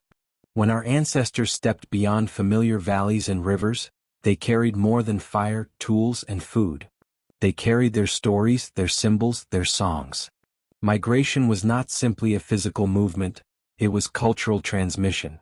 Wherever people went, culture went with them, reshaping itself in new environments, blending with new challenges and evolving into countless variations. The Stone Age was, in this sense, not just a story of survival but of connection across space and time. Imagine a small band leaving the grasslands of Africa, their memory filled with animals, plants, and rituals tied to that place. As they moved into new lands, the familiar gave way to the unfamiliar, new animals to hunt, new plants to gather, new dangers to face. Yet the old songs and dances traveled with them. Around new fires, in new caves, they painted new animals, adapting familiar rituals to unfamiliar landscapes. A dance that once imitated the movements of antelope might now reflect the gait of reindeer. A carving that once symbolized elephants might shift to represent mammoths. The form changed but the essence endured. This adaptability of culture was as vital as adaptability of body. Tools had to shift with environment and so too did stories, rituals, and art. A group settling near the sea may have painted fish on their shelters, sung songs of tides, and carved shells into ornaments. Another group in forests may have painted deer and bears, woven leaves into ritual garlands, and used tree bark in ceremonies. Each environment left its mark on culture, shaping identity in ways both subtle and profound. And yet, despite these differences, the deep similarities remained. Across continents, humans honored animals, marked cycles of time, adorned their bodies, and created symbols of fertility and strength. This shared pattern reveals that culture was not optional, it was fundamental, woven into humanity itself. Migration spread not only people but also the very idea of culture, ensuring that no matter how far apart groups became, they carried with them a common thread of humanity. Encounters between groups deepened this cultural exchange. When one band met another, whether by accident on a hunting ground or intentionally at a shared water source, they exchanged more than goods. They shared knowledge of tools, songs, rituals, and symbols. A carving style might spread across regions, a pigment recipe might travel from cave to cave, a hunting strategy might move from one valley to another. In this way, culture was fluid, spreading slowly but persistently, shaping a collective memory that stretched across distances far beyond the reach of a single group. Symbols played a particularly powerful role in this cultural transmission. A spiral scratched into stone, a handprint on a cave wall, a necklace of beads, these could transcend language, carrying meaning understood across groups. They were not just decorations but signs of connection, proof that others lived, believed, and hoped as they did. The very act of leaving a handprint, pressed in ochre against stone, was a declaration: I was here. I lived. I belonged to something greater. Music and dance also traveled easily. A rhythm could be shared without words, a melody carried on the breath could be learned by any ear. The drumbeat that echoed in one valley could be echoed in another, binding groups through shared sound. Migration ensured that culture was never isolated, never frozen, but alive, shifting, and expansive. These exchanges did not erase diversity. Instead, they enriched it. Each group adapted cultural forms to their own environment, adding variations, innovations, and meanings. What began as a common thread became a vast tapestry, each strand unique yet woven from the same origin. This is why, even today, human cultures across the globe display both remarkable diversity and remarkable similarity. The Stone Age planted the seeds of both. Spiritual beliefs too shifted and spread. One group may have seen the sun as the great source of life, another the moon as a guide, another the animal spirits of the hunt as protectors. Yet all carried the idea that life was more than material, that forces unseen shaped existence. Burial practices, use of pigments, rituals of song and dance. These varied in form but shared the essence of reverence, remembrance, and hope. The universality of culture was also its strength. In a world where survival was uncertain, culture provided stability. It told people who they were, where they came from, and what they belonged to. It created continuity across generations, ensuring that even as groups wandered into unknown lands, they carried with them an anchor of identity. Migration thus spread more than humans. It spread memory. It spread imagination. It spread the conviction that life had meaning beyond the hunt and the fire, that humans were bound together not only by blood but by story, by song, by symbol. Picture a moment thousands of years ago. A group traveling along a river pauses to rest. They light a fire, share food, and sing a song learned long ago, a song carried from their ancestral lands. Later, one among them paints a symbol on a rock, perhaps a spiral, perhaps a handprint. Months later, another group passes, sees the symbol, and understands. They add their own mark beside it. In this silent dialogue across time and distance, culture weaves its threads. The spread of culture across the earth was as transformative as the spread of humanity itself. It ensured that survival was never only about endurance but about belonging, meaning, and imagination. As groups adapted to their lands, culture adapted with them, ensuring that wherever humans went they remained connected, not only to their own group but to the great unfolding story of humanity. In the next part, we will explore how these growing networks of culture and exchange began to shape not only identity but also innovation, as ideas and tools spread from group to group, accelerating humanity's journey toward the new horizons of the Neolithic Age. Innovation rarely appears in isolation. A single idea, born in the hands of one person or one group, can spread far beyond its origin, carried on footsteps, stories, and memory. In the Stone Age, this process was slow, measured not in years but in centuries. Yet over time, it created a web of exchange that bound human groups together, allowing tools, strategies, and cultural practices to travel across vast distances. This quiet network was as crucial to survival as fire or food, for it ensured that knowledge did not remain trapped in one place but became part of humanity's shared inheritance. Consider the sharpening of stone into blades. Once discovered, this technique spread gradually. A visitor might see a flint knapper strike stone in a particular way and carry that knowledge back to their group. A fragment of stone, traded or gifted, could be studied and imitated elsewhere. In this way, a single innovation traveled far, shaping the survival strategies of people who never met its first inventor. This was not formal trade in the modern sense but a diffusion of knowledge, carried on contact, on movement, on the willingness to observe and imitate. The same was true of fire-making techniques. While fire could be preserved by carrying embers, the skill of kindling flame from sparks or friction was far more powerful. Once one group mastered it, others soon followed, learning through observation or direct teaching. Fire-making spread like the flame itself, slowly at first, then swiftly until it became nearly universal. The mastery of fire was no longer confined to chance but became a shared skill across humanity, uniting distant groups in common knowledge. Food-gathering practices also spread. Knowledge of edible plants, ways to detoxify roots, methods of storing or preserving meat. These moved across groups, ensuring that fewer lives were lost to poisoning or famine. The sharing of such knowledge may have been as valuable as any tool. A story told by a visiting band about which berries healed and which harmed could mean the difference between life and death for another community. In this way, memory itself became a form of trade. Ornaments and symbolic objects played their part as well. Beads made of shells, found far from the sea, testify to exchange networks stretching hundreds of miles. Such objects were not only decorations but carried social meaning, tokens of connection and belonging. To wear a shell from a distant coast was to carry proof of contact, a sign that one's group was part of a wider world. These ornaments reveal that exchange was not only practical but also cultural, weaving bonds between groups through shared symbols.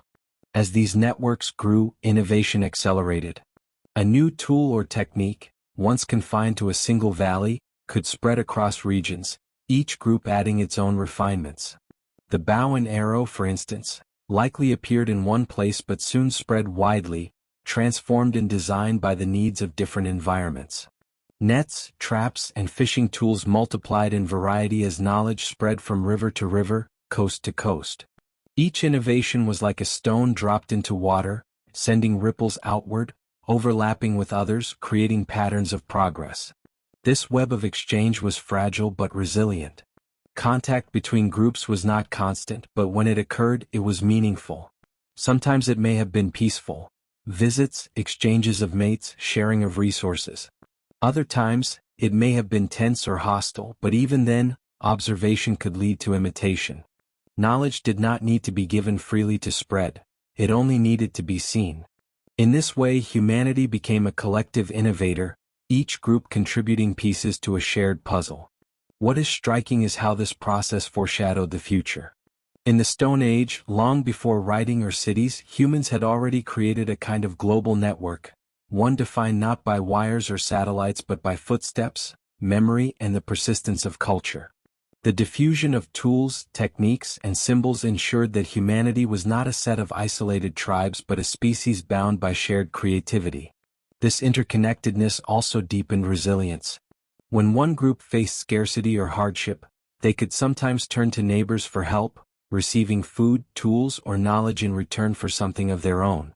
Exchange reduced risk, providing safety nets that stretched beyond the boundaries of a single band. It encouraged cooperation, trust, and even diplomacy, long before such concepts had names. Yet exchange was not without tension. Competition for resources could spark conflict, and contact between groups could bring violence as well as cooperation. But even in conflict, knowledge spread. Weapons, strategies, and techniques were observed and adopted. Humanity was shaped not only by peace but by struggle, and innovation often emerged from both. Over millennia, this web of exchange became the engine that pushed humanity forward. It allowed scattered groups to share in a collective evolution, one in which no single band held all the knowledge, but all together carried the potential of progress. It was this network that laid the groundwork for the greatest transformation of all, the shift from hunting and gathering to farming and settlement, the dawn of the Neolithic. But before we step into that revolution, we must pause to see how these networks shaped daily life in the late Stone Age. For innovation was not only about tools and techniques. It was about changing the way people lived together, organized their work, and envisioned their future. The seeds of community, cooperation, and even early forms of society were nurtured in this web of exchange, preparing humanity for the leap that was to come. In the next part, we will explore the later chapters of the Stone Age, where growing innovations and networks began to shift humanity's relationship with the land, from wandering hunters to the first hints of settled life. For most of the Stone Age, humanity lived as wanderers, hunters and gatherers moving with the seasons, following herds, seeking plants, and adjusting to the rhythms of nature. But toward the end of this long era, subtle changes began to stir. Slowly, almost imperceptibly, some groups started to linger longer in one place. The seeds of settlement were being sown, and with them, the foundations of a transformation that would one day reshape the world. The reasons for this shift were many. Climate change played its part.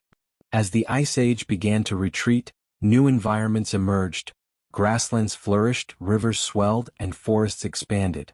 In some regions, resources became more abundant and reliable. A group that once had to move constantly might now find a valley rich enough in plants and game to sustain them for longer stretches.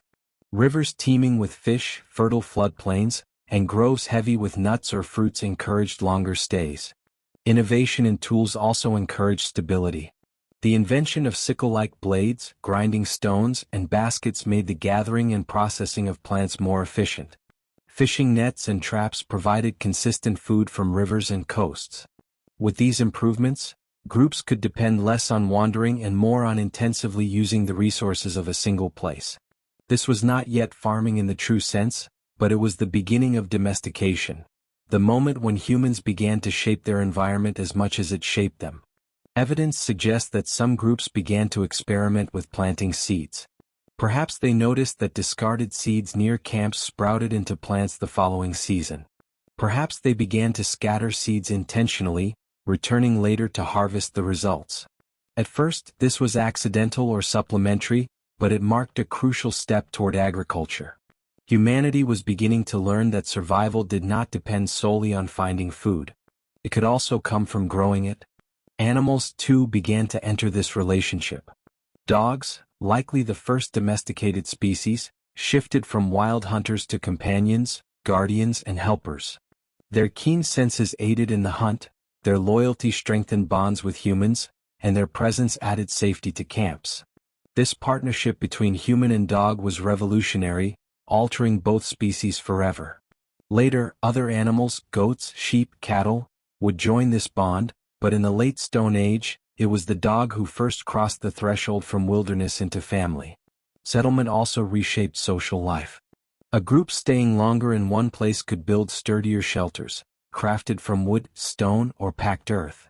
Instead of temporary huts or caves, semi-permanent dwellings emerged, forming the earliest villages. Around fires that burned in the same spot year after year, communities grew more rooted. Memory of place deepened. This was not just a valley or a river, but our valley, our river, where ancestors had lived and died. Identity began to shift from the band alone to the land itself. This rootedness also changed relationships with the dead. Burials near settlements reinforced the sense of continuity, linking the living with the soil and the spirits of those who had passed. Ancestors became tied not only to the group but to the land, deepening the spiritual connection between people and place. Rituals, once transient, now had fixed sites, shrines, burial grounds, or sacred groves that became focal points of community life. Yet this shift was not without challenges. Settlement brought new risks. Waste and refuse attracted pests, crowded living increased the spread of disease, and reliance on fewer resources made communities more vulnerable to scarcity. Where mobility once provided safety, moving on when resources failed, settlement demanded resilience, planning, and cooperation on a new scale. Groups had to learn how to store food, defend territory, and manage disputes in closer quarters. With permanence came new layers of society. Roles grew more specialized. Some members focused on tool-making, others on food gathering, others on ritual or teaching. Leadership became more defined as decisions about land, storage, and defense carried greater weight. The seeds of hierarchy, still faint, began to emerge, foreshadowing the more structured societies of the future. Still, the advantages outweighed the risks.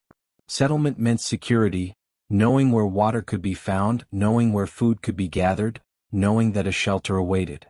It meant continuity, children born and raised in the same place, growing up with stories tied not only to ancestors but to the very soil beneath their feet.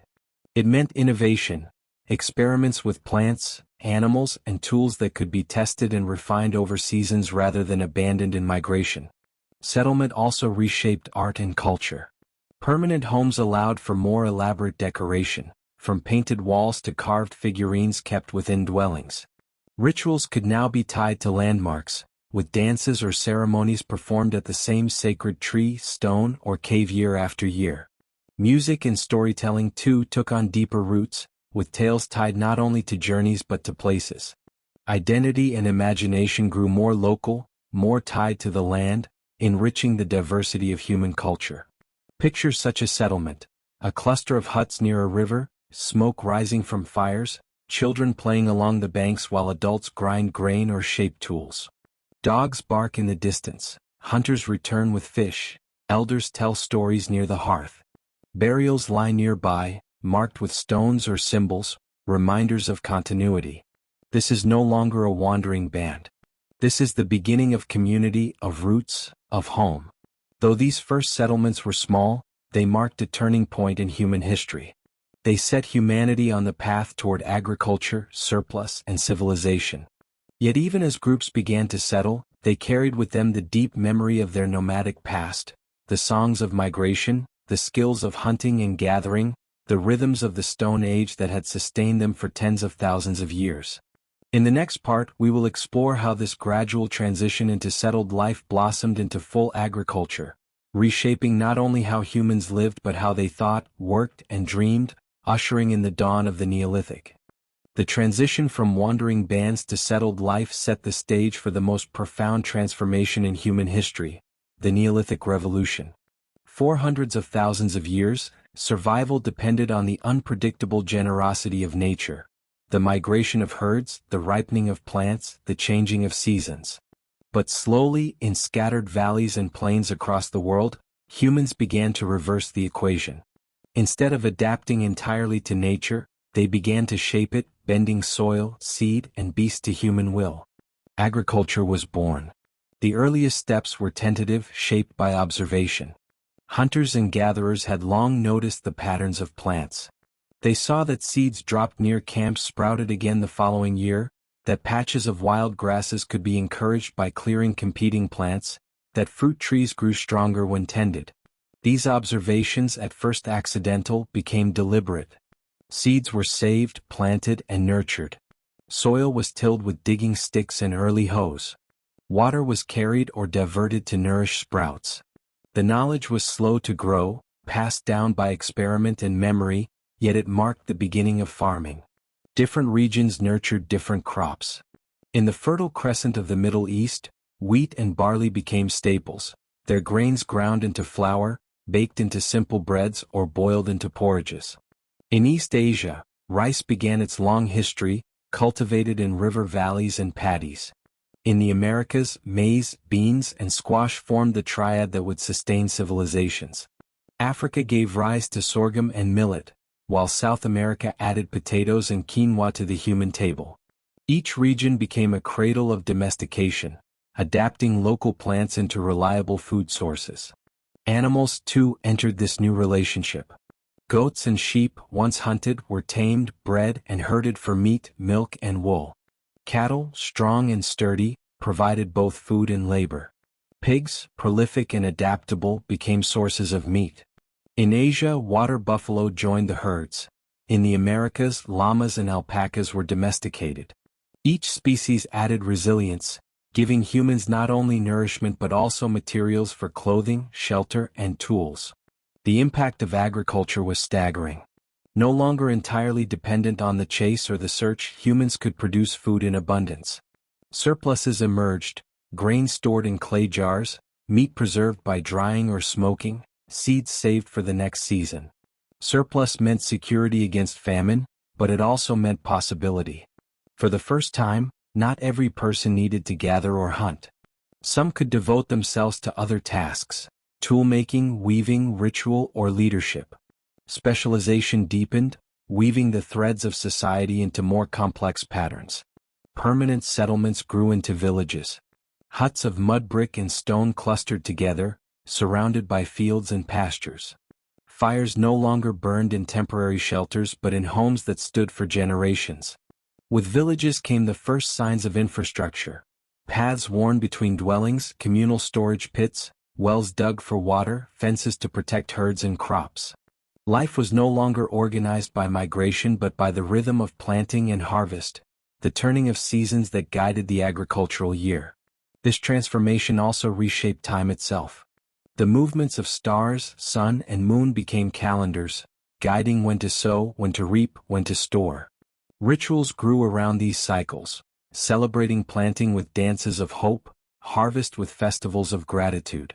The agricultural year became not only survival but meaning, embedding spirituality in the very soil. Agriculture, however, came with cost. Diets narrowed, relying heavily on staple crops, sometimes leading to malnutrition compared to the varied foods of hunter-gatherers. Settlements attracted pests, diseases spread in crowded conditions, and surpluses invited conflict from rivals. The work itself was grueling. Clearing land, tilling soil, tending plants, herding animals demanded relentless labor. Farming bound humans more tightly to the land, offering stability but at the price of freedom. Yet despite these burdens, agriculture spread. Its advantages outweighed its risks. A village that could store grain might endure drought. A herd could be replenished faster than a wild hunt. Fields and pastures created a sense of ownership, binding people not just to a band but to land, territory, and inheritance. This rootedness became the foundation of civilization. Art and ritual grew with farming. Pottery emerged to store grain and liquids, its surfaces decorated with symbols and patterns. Weaving advanced, producing textiles from plant fibers and animal wool. Megaliths and shrines appeared, perhaps aligned with solstices, linking human labor to the cosmos. Music and dance marked planting and harvest, embedding joy and reverence in the cycles of labor. Spiritual beliefs, once tied to animals and ancestors, expanded to include gods of fertility, rain, and sun, beings who governed the success of crops and herds. Picture one of the first farming villages, fields of barley swaying in the wind, goats bleating in pens, smoke curling from stone houses. Women grind grain on flat stones, men guide herds along pastures, children chase each other through rows of plants. At sunset, the community gathers near a fire, offering thanks for the day's labor, singing songs that carry the rhythm of sowing and reaping. Life is no longer wandering but rooted, tied to soil, season, and settlement. This was the dawn of agriculture, the beginning of a revolution that reshaped humanity forever.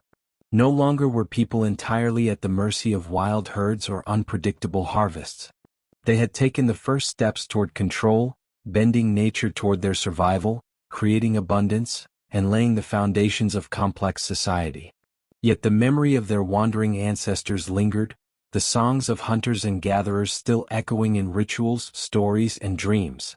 In the next part, we will explore how the agricultural revolution not only changed survival but also deepened inequality, hierarchy, and conflict, how abundance brought both opportunity and division, setting humanity on a path toward civilization and its challenges. Agriculture brought stability, but it also brought change far beyond the field and the hearth. With abundance came transformation, both wondrous and troubling. The Stone Age had been a time of relative equality, when survival demanded cooperation and resources were shared out of necessity. But in the Neolithic world, with its surpluses and settlements, new patterns began to emerge. Hierarchy, inequality, and conflict grew alongside harvests, reshaping the human story. At the heart of this change was surplus. A successful harvest produced more food than a single family could consume. Grain could be stored in jars, meat dried for months, seeds saved for future planting. These stores became wealth, and with wealth came differences. Some families, through luck, labor, or skill, produced more than others. Over time, this imbalance hardened, creating the first signs of social division. Where once food was shared broadly, now it could be hoarded, traded, or guarded. Possession of surplus meant power. The concept of ownership, once faint, became sharper. Land that had been shared hunting ground became private field. A family that cleared and planted a plot claimed it as theirs, passing it to children, defending it against rivals. This attachment to land deepened inequality, for those with more fertile soil or better tools could secure more abundance. Property emerged not just of food but of space itself. This was a profound shift, from belonging to the land belonging to humans. Hierarchy followed. Leaders were no longer only the wise or the skilled but also those who controlled resources. Storage pits and granaries were often managed by central figures, who distributed food during scarcity and demanded loyalty in return. Authority grew not only from respect but from possession. In some villages, early elites began to emerge, distinguished by larger homes, richer burials, and more elaborate ornaments. Power was no longer only about survival skills. It was about wealth, inheritance, and control. With hierarchy came inequality. Some people found themselves laboring in fields or tending herds while others made decisions, led rituals, or organized defense. Specialization, once a mark of cultural richness, now also divided society. Toolmakers, potters, weavers, and leaders depended on farmers, and farmers depended on them, but not all received equal share of wealth or status. The seeds of class were being sown as distinct as the crops in the soil. Conflict too took on new forms. Nomadic bands had occasionally clashed over hunting grounds or water, but disputes were fleeting, resolved by movement. With settlements, the stakes rose. Fields, pastures, and stored grain could not be abandoned so easily. Villages defended their territory, sometimes with fences, ditches, or palisades. Raids became more common as one community sought to seize the stores of another. Warfare, still small in scale, became a shadow that lingered over the Neolithic landscape. The tools of war evolved alongside tools of farming. Stone blades once used for hunting were reshaped into weapons for defense and attack. Bows and arrows, spears and clubs were refined, their use turned from prey to rival. Armor and shields appeared in crude forms, signaling that human conflict had taken a new dimension. Violence, once episodic, now threatened to become systemic, tied not only to survival but to possession. Ritual and belief also adapted to these changes. As inequality grew, so too did spiritual hierarchy. Leaders often claimed special roles and rituals, presenting themselves as mediators between the people and the gods of sun, rain, and harvest. Shrines and megaliths rose, places where communities gathered not only to worship but to reinforce order. Spiritual power and social power intertwined, legitimizing the authority of those who held both. In this way, religion became not only a source of comfort but also a tool of control. Yet even within this new order, community remained essential. Festivals marked planting and harvest, drawing entire villages into shared celebration. Collective labor built ditches, cleared fields, and erected monuments, reminding people that survival still depended on cooperation. Inequality had grown, but the memory of shared struggle lingered, expressed in rituals of unity and traditions of generosity. For many, life did not immediately change. Farmers still toiled in fields, herders still guided flocks, children still learned by watching elders. But the subtle shifts of ownership, hierarchy, and conflict marked a turning point. Humanity was moving towards societies more complex, more divided, more organized than ever before. The simplicity of nomadic life had given way to the intricacies of settled existence. Picture a Neolithic village at harvest. Fields ripple with golden grain, families work side by side, laughter mingles with the sound of sickles cutting stalks. But in the background, granaries are filled under watchful eyes, their contents carefully tallied. At night, elders and leaders meet, deciding how much to store, how much to share, how much to trade. The community is vibrant, united, and yet beneath the surface lies a new reality. Wealth measured in sacks of grain, power measured in ownership, and inequality slowly taking root. This was the price of abundance. The Neolithic gave humanity food security, surplus, and innovation, but it also introduced division, hierarchy, and conflict. The same transformation that allowed villages to flourish planted the seeds of future kingdoms, empires, and civilizations, along with the struggles that would come with them. In the next part, we will explore how these early agricultural societies began to expand outward, how trade, exploration, and interaction between villages and regions laid the groundwork for larger networks, preparing the way for the birth of civilization itself. As villages grew and harvests filled granaries, humans began to look outward. No settlement could provide everything it needed on its own. Some lands were rich in stone but poor in fertile soil. Others offered rivers full of fish but lacked strong timber. Still others held clays perfect for pottery, or shells and pigments valued for ornament and ritual. The necessity of exchange became a new thread in the human story. Trade networks emerged, connecting communities across valleys, rivers, and mountains, weaving the first fabric of regional connection. In its simplest form, this exchange was practical. One village might trade surplus grain for the stone tools of another. Hunters might offer hides and meat in return for woven baskets or clay pots. Coastal groups collected shells and salt, passing them inland in exchange for flint or obsidian. These exchanges were not conducted with coins or currency but through barter, guided by need and trust. Yet even in this simple form, trade carried profound consequences. It brought people together, spread ideas, and expanded horizons beyond the limits of a single settlement. Certain materials became especially prized. Obsidian, a volcanic glass sharper than any stone blade, traveled hundreds of miles, carried hand to hand from its sources to distant villages. Salt, essential for preserving food, became a commodity of great value. Exotic ornaments, shells from the sea, beads of rare stone, feathers of bright birds, moved along these networks, symbols of connection to distant lands. To wear such an ornament was to carry proof that one's community was part of a wider world. With trade came relationships. Some were built on kinship, as groups exchanged daughters and sons in marriage, tying families together across distance. Others were formalized through ritual, with festivals marking times of gathering and exchange. At these gatherings, goods were traded, but so too were stories, songs, and dances. A rhythm from one valley might be carried to another, a carving style imitated, a ritual adapted. Trade was not only economic but cultural, a bridge across communities that ensured diversity did not lead to isolation. Trade also fostered innovation. A new tool or farming technique could spread rapidly when carried along these networks. A village that discovered better methods of grinding grain might share its stones in exchange for food, spreading the technique. A pottery style perfected in one region could inspire potters far away. In this way, trade accelerated the pace of progress, knitting human ingenuity into a collective force. But trade was not without risk. Competition for valuable resources sometimes led to conflict, as rival groups sought to control access to obsidian quarries or fertile valleys.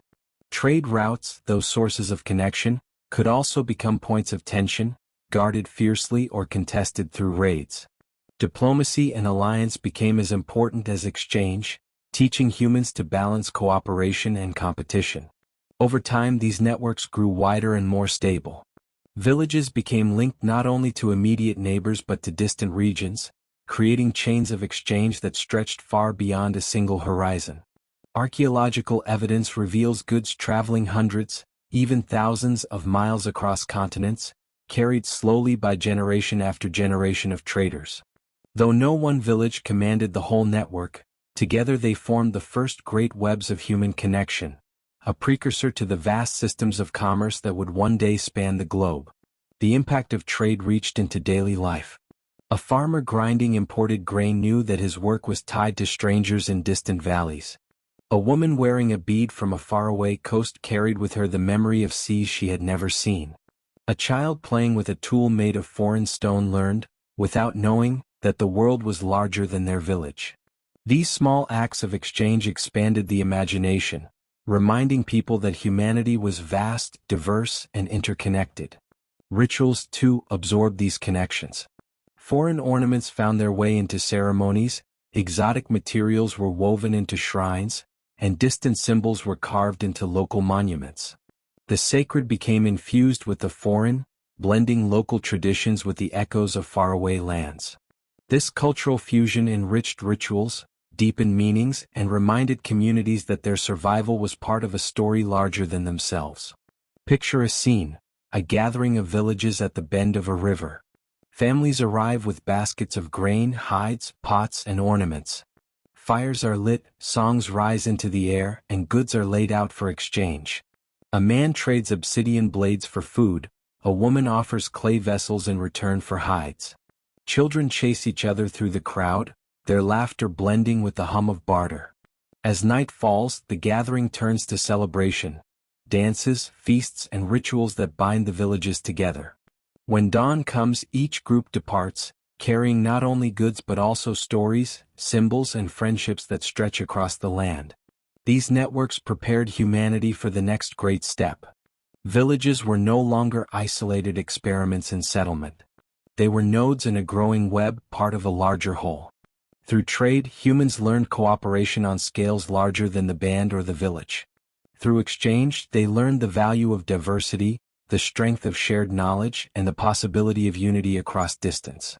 In the next part, we will explore how these networks of trade and culture, combined with farming and settlement, laid the groundwork for the birth of civilization, how the humble villages of the Neolithic began to grow into towns, centers of power, and the earliest cities of human history.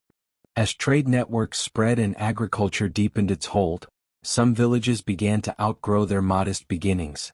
What had once been small clusters of huts slowly expanded into larger, more permanent settlements. The Stone Age was drawing toward its close, and in its final chapters humanity began to plant the seeds of civilization itself. These early towns were not yet the bustling cities of later history, but they carried within them the structures, systems, and ideas that would one day give rise to kingdoms and empires. At first, growth was simple. A village that prospered from fertile soil or valuable trade might attract more families, its population swelling. Fields stretched further, houses multiplied, and paths between them became well-trodden. Communal storage pits gave way to more organized granaries, sometimes managed by groups or emerging leaders. Over generations, these growing villages became focal points, drawing people from surrounding areas to exchange goods, seek protection, or join in festivals. The physical shape of these larger settlements began to change. Instead of scattered huts, clusters formed around central spaces, plazas, shrines, or meeting grounds. Defensive walls of stone, earth, or timber were raised to protect food stores and families. Pathways hardened into streets, lined with houses, workshops, and communal structures. For the first time, human life began to concentrate in ways that demanded new levels of organization. With growth came complexity. Villagers were no longer all farmers or herders. Specialization deepened. Potters devoted their lives to shaping vessels, toolmakers perfected their craft, weavers produced textiles, and builders learned to raise sturdier walls. Religious figures took on larger roles, leading rituals not just for families but for entire communities. Leaders emerged to coordinate defense, oversee storage, and manage disputes. These roles were supported by surplus, for the food produced by many could sustain those who did not farm. Inequality, first faint, became sharper in these larger settlements. Some houses were larger, built of stronger materials, decorated with ornaments from distant lands. Burials revealed disparities. Some individuals interred with beads, weapons, and symbols of status, while others rested with little beside them. Power was no longer only about skill or wisdom, it was also about wealth, inheritance, and position within a growing hierarchy. Religion expanded with settlement. Shrines became larger, more elaborate, sometimes aligned with celestial events or cycles of agriculture. Rituals grew in scale, involving entire communities in dances, feasts, and sacrifices. Spiritual leaders gained influence, presenting themselves as intermediaries between people and the forces that governed harvest, fertility, and weather. The sacred was no longer only personal or familial. It was communal, woven into the life of the town, legitimizing authority and binding people together under shared belief. Trade intensified as towns grew. Larger populations demanded more goods, from food and tools to ornaments and raw materials. Markets emerged, places where traders gathered regularly to exchange not only products but also ideas. These markets became centers of connection, humming with voices, gestures, and exchanges that knit together not just individuals but entire regions. In their bustle, we glimpsed the earliest form of economic life that would one day define civilizations. Conflict also sharpened. Towns with surpluses and wealth became tempting targets for raids. Walls grew higher, defenses stronger, and weapons deadlier. Warfare shifted from skirmishes between small bands to organized conflict between larger communities. Leaders emerged not only as chiefs of peace but as commanders of war, their authority reinforced by their ability to protect, or conquer. Violence, like trade, became woven into the growing web of human interaction. Art and culture flourished in these larger communities. Walls of houses bore decorations, pottery carried intricate designs, and ornaments reflected not only beauty but also identity and status. Music and dance grew more formal, with festivals marking planting, harvest, victories, and religious rites. Storytelling expanded into myth, with tales not only of ancestors but of gods, heroes, and forces of nature. These myths provided explanations for the world, embedding meaning into the cycles of life and the structures of society. Picture such a proto-town, homes of mud brick clustered within a wall, smoke curling from hearths, people gathered in a central square to trade, argue, and celebrate. Children chase each other between stalls of grain, fish, and pottery. Elders sit near shrines, murmuring prayers as the sun sets.